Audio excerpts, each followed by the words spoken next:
So excitement and panic, of course, are very closely related, right? Why would someone, on the one hand, feel excited, which is a nice. They are both arousal, right? One is a positive arousal. When you are panicking, it would also be a arousal, but that would be a negative arousal. So what lies the difference, right?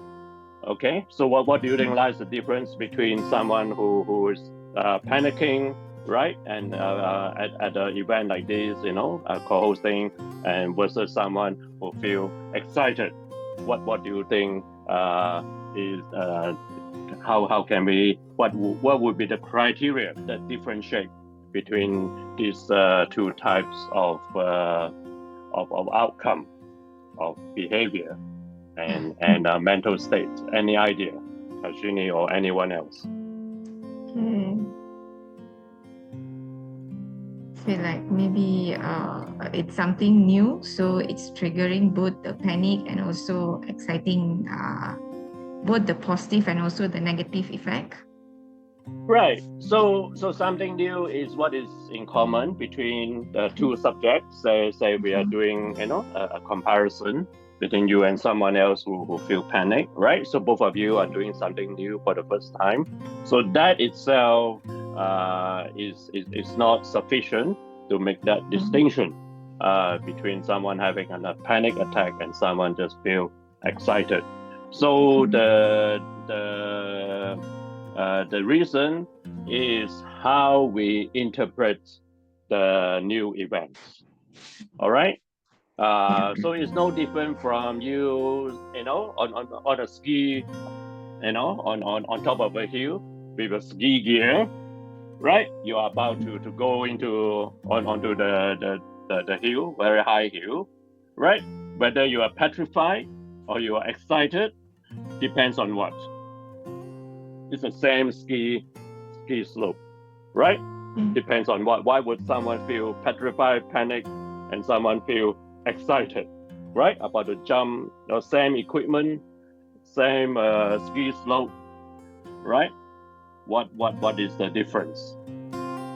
What do you think? Anyone?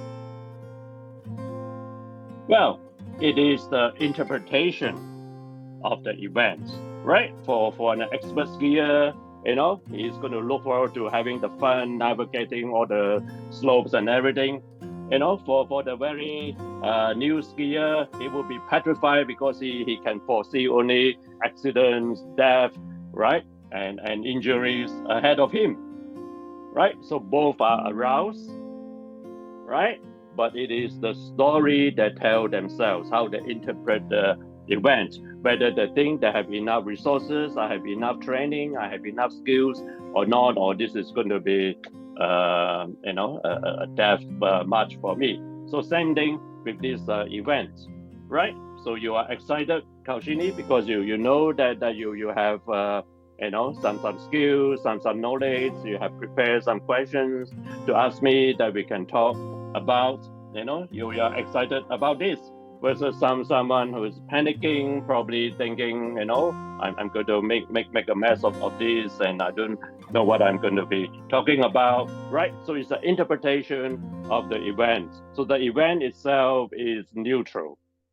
It depends on whether we tell ourselves we have the sufficient resources to navigate it or not. That is what makes the mental state differentiation between someone having a panic attack and someone who is not. So let me just share the whiteboard. All right. So the whiteboard you can see here. So on the one hand, you would have you will have the resources, right, that you perceive that you have, and the other one is the challenge that you have, right? So whether this is going to be like this or like this would depends on whether you have panic. So if it is like this, then you would have panic. So if it is you feel you have more resources, then you would have excitement, right? Two type of arousal. Okay, got it. So is that clear? So we have Yes, this. So the resources is not the. It's more than the actual resources, right? It's your perceived resources, right? Whether you feel, including you have a friend to talk to, you have a mentor, you have a teacher, and your perceived resources as well as the actual resources, whether you have the ski equipment or the books review to talk about this, right? Whether you have your resources is more than the actual event, the actual challenge, the actual task that you're going to do, right? So that is the heart of what makes someone having a panic attack versus someone who feels excited. So that is a prelude to this topic. So back to you, Kaushin. Of course, we do have DSM-5 criteria for that, which Lavana maybe or you, Kaushini, can share with us what is the actual DSM-5, which is the diagnostic manual psychologists and psychiatrists use for panic attack. What I explained to you just now is only a conceptual framework, but the actual symptom, we can define it. So do you have it, Kaushini or Lava, to the criteria of panic attack according to the DSM-5? Yep. So find the section, Lava, and read out what are the actual criteria for someone with the panic attack, right? Then this is the actual definition of someone with a panic attack. Okay, so according Yes. to the DSM-5, panic attack symptoms are: number 1, palpitations, pounding heart or accelerated heart rate. Number 2, it's sweating. Number 3, trembling or shaking. Number 4, sensations of shortness of breath or smothering. Number 5, feelings of choking. Number 6, chest pain or discomfort. Number 7, nausea or abdominal distress. Number 8, feeling dizzy, unsteady, lightheaded, or faint. Number 9, chills or heat sensations. Number 10, paresthesias, which is numbness or tingling sensations. Number 11 is derealization, so it's feelings of unreality or depersonalization, becoming detached from oneself. Number 12, fear of losing control or going crazy. Number 13, fear of dying. Okay, so it's not necessary you have all 12 criteria. So how many at least do you need, Lava? We need 4 or more of the following symptoms. Exactly. So you just need to have 4 or more, and then there has to be a time period. Does it specify how long you need to be like experiencing this? How long? Okay, so it says here an abrupt surge of intense fear or intense discomfort that reaches a peak within minutes. It says within minutes. Okay, so do you need to have this like for a few weeks or a few months or not? Just if you had it once before, then you can be diagnosed of panic attack. Yes. So there's no specificity of how long you need to have it before. No. As long as the surge of fear is within 15 minutes. So you can be Yes. a first onset or you can be a multiple onset. And there's also, I believe, an exclusion criteria, right? You have to be not having a heart attack, which is very similar, right? So that you need to rule out physical causes as well, like a heart attack, right? Then so you will need to check it out with your medical doctor as well. So because a panic attack is purely psychological, right? It is not caused by a physical event like heart attack. Of course, there are hormonal issues, neurotransmitter, and all that involved. right? Which we can talk about, right?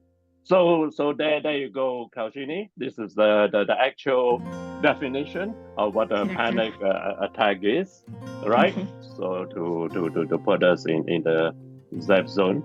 Yes. Doctor, if I may, I just thought Yes. we'll share. Under panic disorder, it says that at least one of the attacks has been followed by 1 month or more of Exactly. one or both of the So this is what I was alluding to, right? Okay. So that has this time period. So if it's like first time, it might be just one-off thing. But if you have a second reoccurrence within a month, then yes, this will be actual diagnosis we can make for panic attack.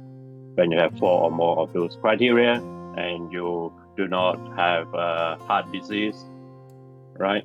Then yes.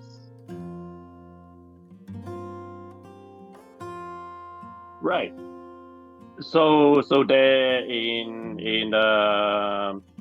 treatment, right? You are alluding to would be the psychological treatment or psychotherapy counseling that we have, right? And of course there are also the medication, psycho-nutritional medication, lifestyle, the intervention. We can talk about this, but for psychotherapy, then we have you are mentioning a few like CBT, right? CBT stands for cognitive behavioral therapy. That is one of the most evidence-based type of therapy, right? So it has been shown to be as effective as medication, psychiatric medication, and as well as a number of other psychotherapy. All right. So given what I mentioned just now about story, and things, how do you think CBT works? How do you think CBT can help someone with panic attack? What do you guys think? Before I give my reflection on CBT. Well, there are grounding practices that can be taught. Sorry? Grounding practices. Grounding practices. What do you mean by that? So there's the 5, 4, 3, 2, 1 technique. No, we're talking about CBT now, Lawa. I'm asking. I see. Given what I was saying just now, explaining the conceptual framework of panic attack, i.e., the story we tell ourselves, with regard to our perceived resources versus the challenges, cause of panic attack. How do we think CBT can help? How is CBT related to this? This is my precise question, Lava, not counting technique. Maybe like Yes, Bella. giving more insight about it's like a reality check kind of fact, so like they can see outside rather than just staying inside. So like maybe like Well, precisely, it is about our perception. All right. So like I shared with you just now, the screen, our perceived resources versus our perceived threats. All right. So it's not even about the actual threat and actual resources, our perceived resources and our perceived threats. All right. So what you say is true. It's about reality check, right? So CBT, the goal of CBT is not positive thinking.